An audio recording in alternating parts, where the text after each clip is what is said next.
Halo, Assalamualaikum warahmatullahi wabarakatuh. Selamat pagi, siang, sore, atau malam ya. Oke, hari ini saya akan melanjutkan ya materi masih tetap di perkuliahan mekanisasi budidaya tanaman perkebunan. Nah, untuk materi yang akan saya sampaikan di sini adalah untuk komoditas teh ya. Ini sebelumnya sudah ada kopi, kakao ya. Sekarang kita coba untuk budidaya tanaman teh.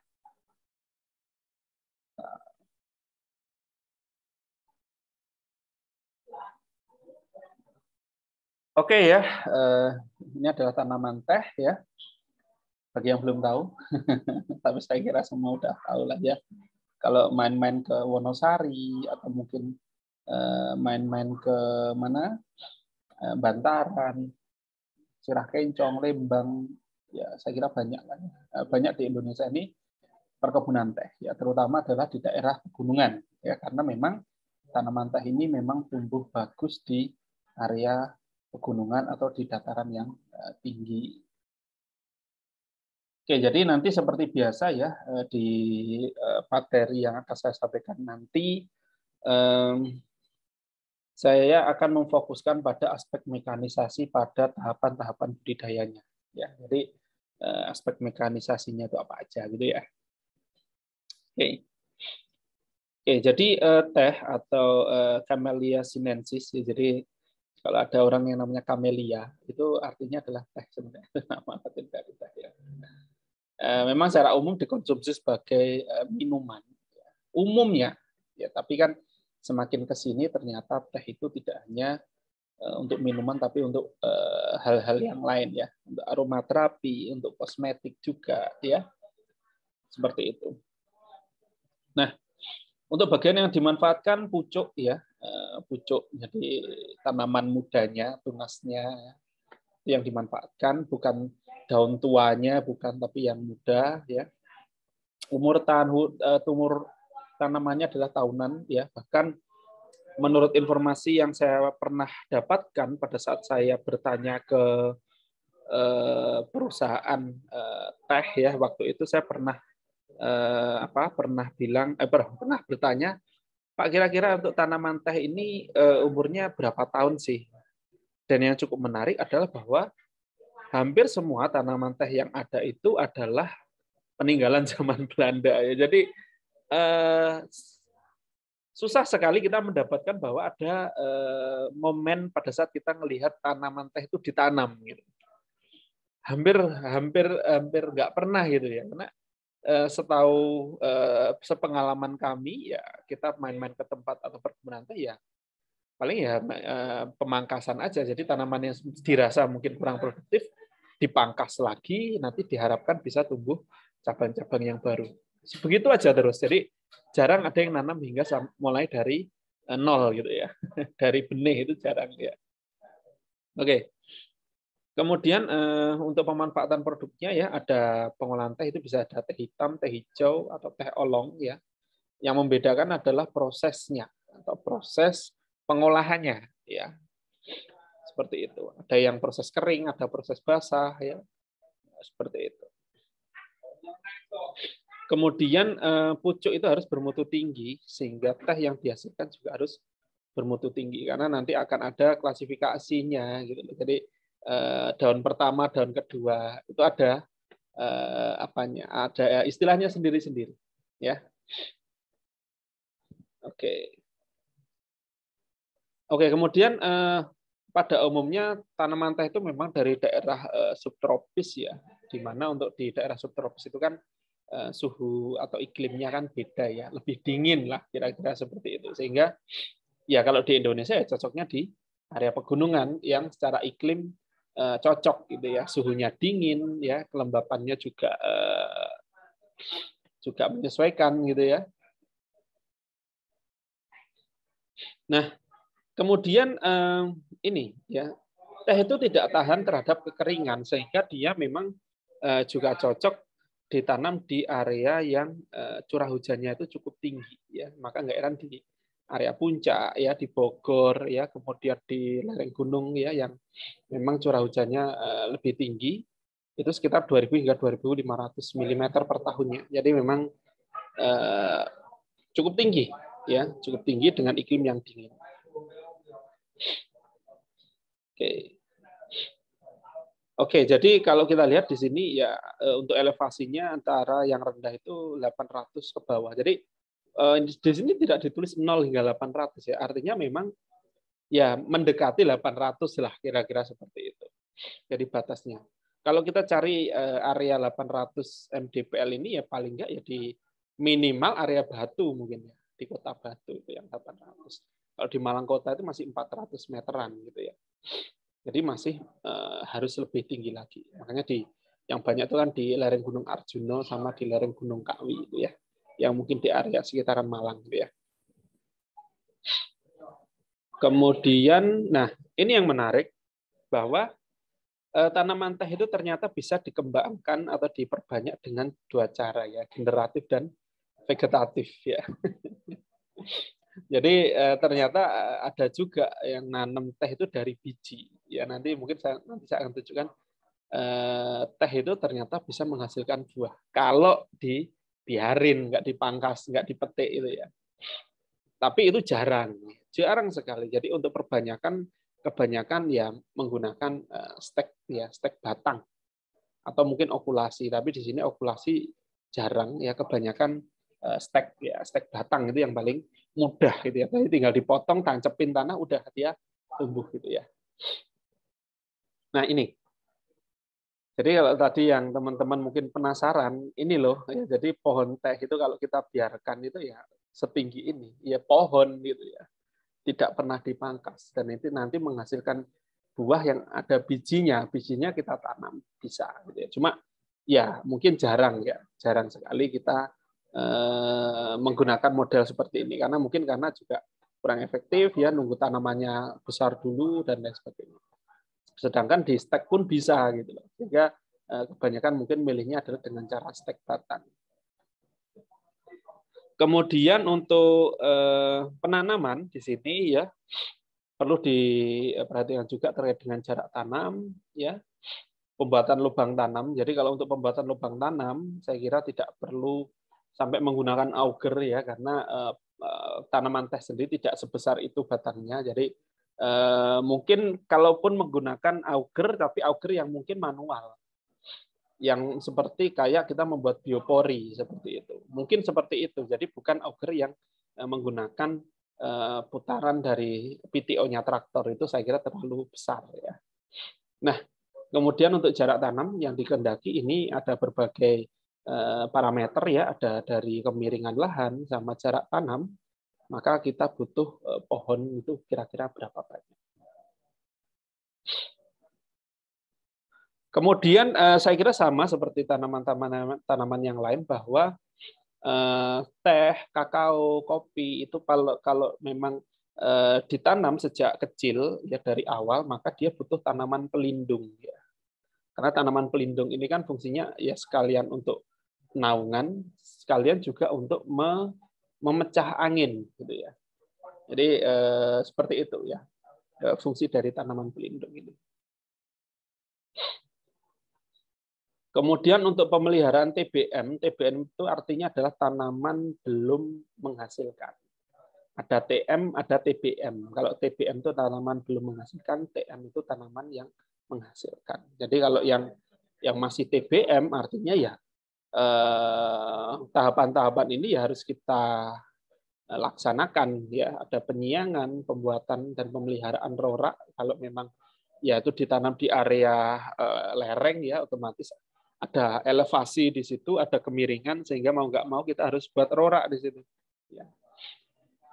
Penyulaman, pemupukan, pengelolaan tanaman pelindung dan pembentukan bidang petik ini yang paling penting ya, pembentukan bidang petik. Jadi kan diharapkan bahwa bidang petik itu kan nanti lebar gitu ya, kemudian rendah juga sehingga para buruh pemetik itu nanti juga tidak akan kesulitan pada saat metik teh. Gitu ya.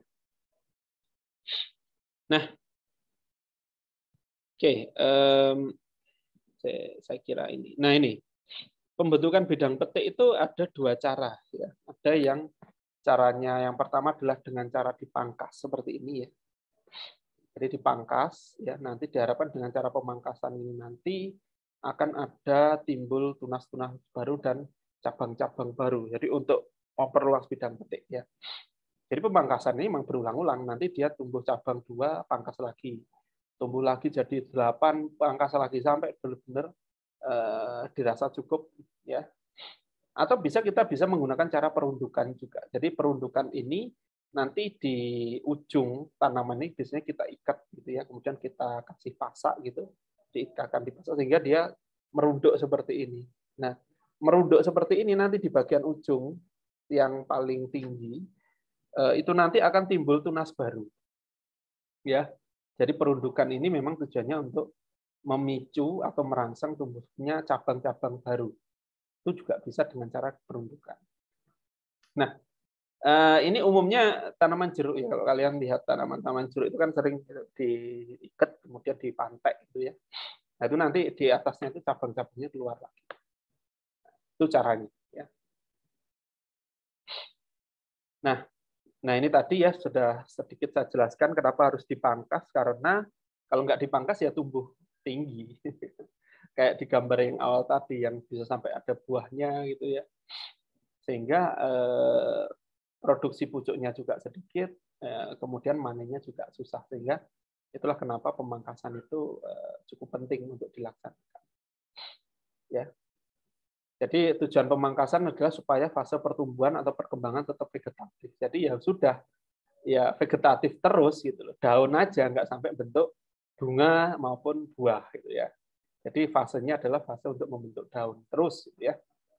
Kemudian bidang petik luas, kemudian supaya tetap rendah, merangsang pertumbuhan tunas-tunas baru dan memperbaiki bidang petik ya. Ini tujuan dari pemangkasan. Nah, dari di sini ini bisa mekanisasi sangat bisa masuk di sini ya.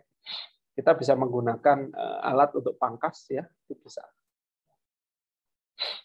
Kemudian ini beberapa tipe pangkasan produksi ya. Ini ada yang pangkasan bersih, keperisan tinggi, pangkasan meja, apalagi rimlung ya, ajir ya, pemangkasan dalam maupun pemangkasan leher akar. Jadi ya, macam-macam jenis pemangkasan ini juga menyesuaikan dengan kondisi tanamannya seperti itu ya. Mungkin ini pemangkasan leher akar misalnya, ini ya memang kalau dirasa sudah benar-benar tidak produktif lagi misalnya. Ya udah, habiskan aja gitu sekalian. Nah, nanti dia akan tumbuh tunas-tunas baru seperti ini. Ya, ini ya seperti ini teknik pemangkasannya ya. Kemudian untuk pemupukan ya, ini memang bertujuan untuk meningkatkan daya dukung untuk perkembangan dan pertumbuhan tanaman, sehingga wajib ya pemupukan itu bisa dilakukan, dan ini mekanisasi bisa masuk. Kita lihat di sini ini adalah aplikator untuk pupuk ya yang digunakan khusus untuk tanaman teh. Jadi kita bisa di sela-sela jarak itu ya, gang antara tanaman teh, kita bisa menjalankan aplikator pupuk di sini ya. Jadi ini bisa ya, bisa. Untuk dosis pemupukan ya bisa dilihat di tabel ya. Ini berdasarkan usia ya, saya kira nggak perlu saya jelaskan juga secara detail. Oke. Nah, untuk hama, bagaimana dengan hama penyakit? Untuk hama penyakit, untuk hama biasanya yang sering menyerang tanaman teh itu diantaranya adalah kepik penghisap daun, ya. Ada ulat penggulung. Jadi kalau teman-teman pernah lihat entah di tanaman apa aja yang daunnya tergulung, itu kalau kalian buka itu daunnya pasti ada ulatnya. Jadi ya, itu salah satu hamanya yang harus dibasmi. Ada juga ulat jengkal ya, ulat penggulung pucuk ya, atau mungkin tungau ya, tungau kuning. Adapun untuk penyakit, biasanya penyakit busuk daun, cacar daun, penyakit akar, maupun mati ujung. Ya, ini ya contoh-contoh hama ya. Ini ada ulat ya, ulatnya sangat lucu sekali di sini ya, sangat menggemaskan saya kira. Ini yang pojok kanan atas ya. Ya, saya kira ini cocoklah untuk peliharaan. Kemudian ada juga tungau, ada kepek ya, ini ada ulat juga, ulat pucuk gitu ya. Jadi ini contoh-contoh hama yang menyerang tanaman teh. Kalau ini adalah penyakit ya, penyakitnya ada cacar daun, busuk batang ya, Ya, biasanya kalau musim hujan tinggi itu kelembapan tinggi itu adalah sarangnya penyakit ya. Oke, lalu bagaimana dengan pemetikan? Ya, jadi pemetikan itu juga harus memenuhi beberapa persyaratan ya. Nah, dilihat tunasnya, apakah dia sudah layak untuk dipetik, kira-kira berapa daun yang boleh dipetik, karena mungkin tidak semua daun itu memenuhi syarat gitu ya. Kalau semua daun ya udah daun sing tua-tua juga bisa dipanen, tapi kan itu kualitasnya rendah sehingga ada spesifikasinya. Ya, ini. Jadi istilah pemetikan, jadi ini kalau teman-teman yang pernah PKL di pabrik teh atau kebun teh itu pasti tahu nih ya istilah peko ya, burung kepel. Nah, ini cakar ayam, manjing, inang, pucuk tanggung itu adalah beberapa istilah ya pemetikan ya. Nah, jadi seperti ini mungkin. Nah, ini ya. Jadi kita lihat di sini ya, ini yang P itu artinya peko ya, yang S itu kepel, yang B itu pucuk burung. Jadi bisa dilihat di sini ya. Macam-macam jenis petikan ya. Ini ada 1 daun dari atas, 2 daun, ada yang juga 3 daun ya. Jadi ketahuan di sini yang mana yang harus kita pahami dan harus kita perhatikan. Jadi metik itu tidak sembarangan. Walaupun kalau sudah metik ya sebenarnya ya udah petik-petik aja gitu ya. Susah untuk benar-benar metik secara presisi, apalagi menggunakan mesin. Di mana aspek mekanisasi nanti untuk mesin itu kan sangat berperan di sini ya. Oke.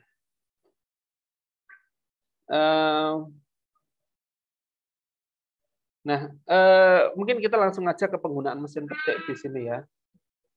Jadi sebenarnya penggunaan mesin petik itu sudah lama, ya sudah sangat lama. Di Indonesia kemungkinan beberapa tahun lagi mungkin akan didominasi oleh penggunaan mesin petik. Ya. Kenapa seperti itu? Karena ya mau tidak mau karena tenaga kerjanya semakin berkurang. Kalau di Jepang, kemudian di Selandia Baru kan mereka susah ya untuk tenaga kerja. Nah di Indonesia mungkin masih banyak untuk saat ini. Tapi dari informasi yang didapatkan kan tenaga petik itu kan lama-lama ya upahnya mahal gitu kan. Juga tidak terlalu banyak juga regenerasinya tidak banyak sehingga ya ini susah gitu loh. Sehingga mau nggak mau ya di sini harus menggunakan mesin gitu loh. Jadi mesin itu bukan berarti menggeser peran manusia, sebenarnya tidak 100%, betul ya. Karena memang tenaga kerjanya yang sudah langka. Jadi mau tidak mau harus mesin di sini untuk mengisi kekosongan itu gitu loh. Oke. Jadi seperti ini ya. Ini mesin pemetiknya. Jadi ada yang bentuknya gunting seperti ini yang manual. Jadi ada gunting, ada kantong di situ. Itu yang paling manual. Kemudian juga menggunakan mesin khusus pemetik teh. Itu juga ada ya. Oke, mungkin lebih jelasnya kalau kita ini aja ya. Coba saya share, mungkin ada video di sini.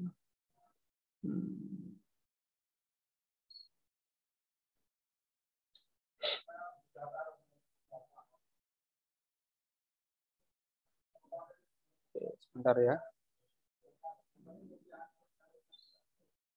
Nah, ini adalah contoh bagaimana teknik pemetikan teh yang ada di Jepang ya. Ini ada 4 tahapan. Kita lihat bersama-sama. Jadi ini yang pertama adalah cara manual. Nah, ya, ini cara manual. Ya, saya kira ini yang sering kita lihat juga di kebun teh di kita ya. Jadi harus diambil satu-satu gitu ya. Tapi kalau dari segi kualitas mungkin ini yang kualitasnya paling bagus karena ya mungkin bisa lebih teliti gitu ya metiknya. Kalau mesin kan dia nggak peduli, pokoknya ya hajar aja kalau mesin kan gitu ya. Pokoknya disetting ketinggian sekian senti, ya udah itu yang dipanen. Nah seperti ini adalah menggunakan mesin ya. Jauh lebih cepat kalau kita bertanya tentang efisiensi waktu dan tenaga kerja. ya pasti jauh lebih cepat, jauh lebih efektif juga. Ya. Ya. Nah, kemudian ini yang ketiga adalah dengan menggunakan mesin. Jadi ini ya otomatis lebih cepat lagi daripada yang tadi. Ya. Ini kapasitasnya lebih besar, ya. Tenaga kerjanya juga mungkin cukup satu orang di sini, ya. Sudah tinggal gini aja langsung di bawahnya ada pisau berputar gitu. Jadi kita lihat di sini bidang pemetikannya sangat penting sekali. Ya. Ya, tapi kalau ditanya kualitasnya mungkin masih bagian yang manual. Mungkin, ya, karena ini kan jadi ada daun keempat, daun kelima yang ikut ke tangan. Tapi kalau dari segi yang lain, saya kira ini unggul, ya.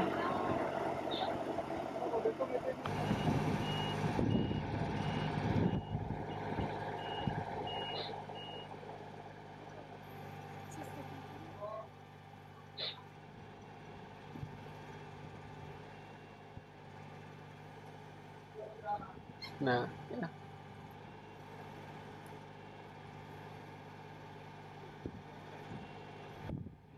Oke, ya, seperti ini. Ya. Ini beberapa cara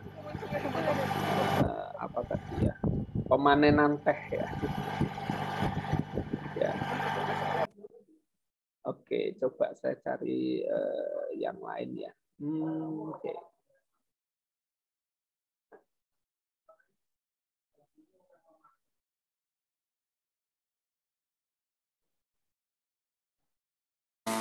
Oke, ya, ini yang versi lebih sederhana, ini versi yang lebih kecil. Ini satu orang bisa, ya. Nah, paling tidak ini mungkin ya lebih mudah lah daripada metik satu-satu, ya. Karena mungkin juga di tangan juga capek gitu. Kita menggunakan yang mudah seperti ini.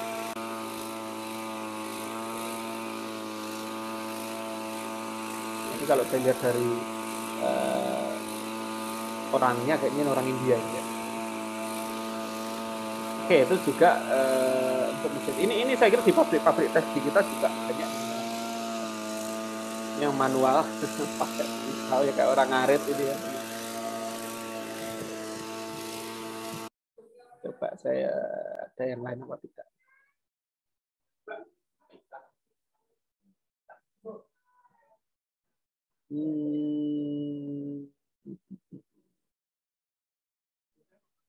Oke.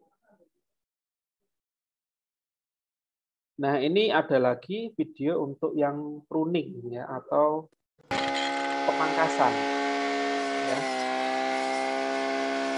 Nah, tadi kan sudah kita sampaikan bahwa pemangkasan itu penting apabila sudah apa dasar sudah tidak produktif, ya kita harus pangkas. Seperti ini pemangkasannya, ya. Kita bisa menggunakan modifikasi dari mesin atau merumput dengan modifikasi pisau dan lain sebagainya. Nah, ini jauh lebih mudah daripada kita harus mangkas secara manual.